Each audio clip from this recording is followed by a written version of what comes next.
চাইছে ইউনিভাৰ্ছ 24 ষ্টুডিঅ'ত মই ইমন আৰু লৈ আহিছোঁ এই মুহূৰ্তৰ আন এক খবৰ। মৰিয়নিত শ্ৰমিকসকলে উত্তাল প্ৰতিবাদ সাব্যস্ত কৰা দেখা পোৱা গৈছে। প্ৰাপ্য মজুৰি আৰু ৰেচন নোপোৱাৰ বাবে এই প্ৰতিবাদ সাব্যস্ত কৰিছে আৰু অনিৰ্দিষ্ট কাললৈ কল বন্ধ থকাৰ হুংকাৰ প্ৰদান কৰিছে মৰিয়নিৰ শ্ৰমিকসকলে। পুনৰবাৰ জনাইছোঁ, যিহেতু মৰিয়নিত শ্ৰমিকসকলে উত্তাল প্ৰতিবাদ সাব্যস্ত কৰা দেখা পোৱা গৈছে। চাহ বাগিচাৰ যিসকল শ্ৰমিক আছে তেওঁলোকে উত্তাল প্ৰতিবাদ সাব্যস্ত কৰিছে আৰু মৰিয়নিৰ হুলুংগুৰি চাহ বাগিচাত এই প্ৰতিবাদ সাব্যস্ত কৰিছে শ্ৰমিকসকলে।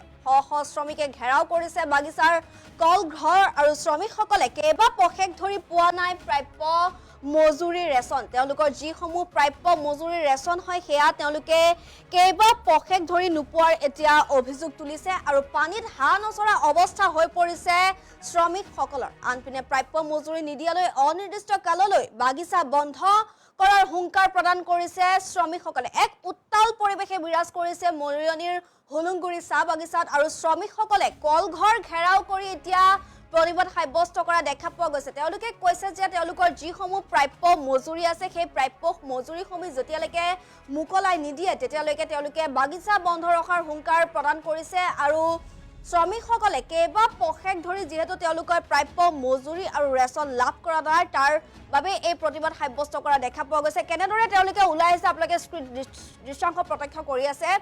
একেলগে দল বান্ধি তেওঁলোকে ওলাই আহিছে আৰু দল বান্ধি ওলাই আহি তেওঁলোকে প্ৰতিবাদ সাব্যস্ত কৰা পৰিলক্ষিত হৈছে আৰু মৰিয়নিৰ যি হুলুংগুৰি চাহ বাগিচা আছে সেই হুলুংগুৰি চাহ বাগিচাতে শ্ৰমিকসকলে উত্তাল প্ৰতিবাদ সাব্যস্ত কৰিছে। এজন দুজন নহয় শ শ্ৰমিক ওলাই আহি এই প্ৰতিবাদ সাব্যস্ত কৰিছে আৰু কলঘৰ ঘেৰাও কৰি তেওঁলোকে প্ৰতিবাদ সাব্যস্ত কৰা পৰিলক্ষিত হৈছে।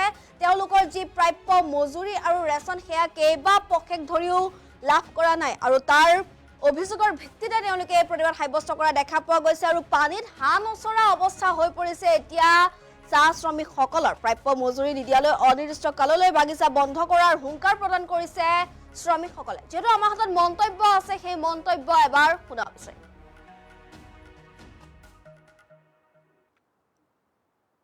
আমার বানাসের হয়েছে, বানাস হব লাগে যে আজি 9% বানাস আমাক থৈছিলে, এইটো আজিলৈকে দিয়া নাই। আজি দিন কালি দিন কলে বানাসটো আছে, আমার ছুটি পয়সা আছে, আমার বানাস এই দৰমহা আছে, রেশন আছে, সব এইকেইটা দিয়াই নাই। তো আমি কেনেকে চলিম? আমি তো বাগানৰ মানুহ ন, এই বাগানৰে তো ভৰসা আছে। তো আমাক দিলে খালি কাম কৰি থাকে আমাক একো দিয়াই নাই। তো কেনেকে আমি কাম কৰিম? তো এই দৰমহা দুটা বাকি আছে, ছুটি পইচা বাকি আছে, এই রেশন বাকি আছে, বানাস বাকি আছে, এইকেইটা এতিয়ালৈকে দিয়াই নাই, আমাক একোৱে দিয়া নাই। বিহুত দিয়া আছিলে, তেতিয়া সিহঁতি ক'লে যে নাই বোলে হেৰি এইটো কি বোলে ফাগুৱাত দিম বুলি ক'লে। এতিয়াতো ফাগুৱাটো আহি গ'লে, ফাগুৱাত দিব লাগে, এইটো এতিয়ালৈকে দিয়া নাই। এতিয়া কৈছে যে 2000 টাকা দিম, তো 2000 টাকা দিলে হবে জানো? প্রতিবাদ সাব্যস্ত করার মূল উদ্দেশ্য হলো যে আমাদের বাগানের যেটা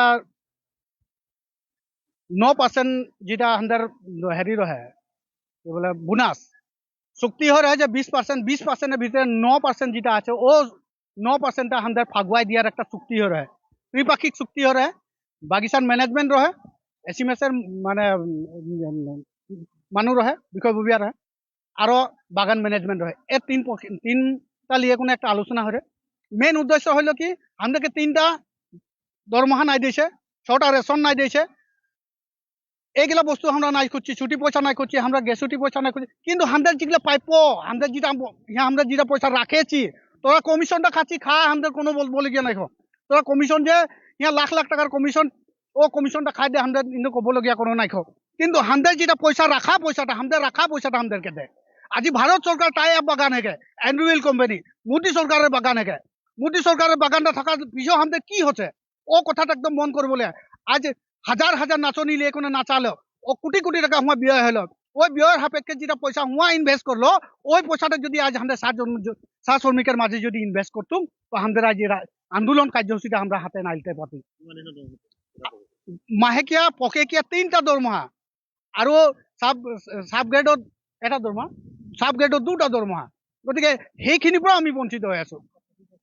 ছুটি পইচা আছে, বানাস আছে, ৰেচন আছে 6টা, এই গোটেইখিনি পইচা বিচৰা নাই। আমি বিচাৰিছো আমাৰ নিজৰ প্ৰাপ্য যিটো আছে ৰাখি থোৱা 9% যিটো আছে 9%ৰ পইচাটোহে আমি বিচাৰিছো, আমি একো বিচৰা নাই। মুঠতে কথা সিমানে আমাৰ যিটো প্ৰাপ্য আছে সেই প্ৰাপ্যটো আমাক দিলে আমি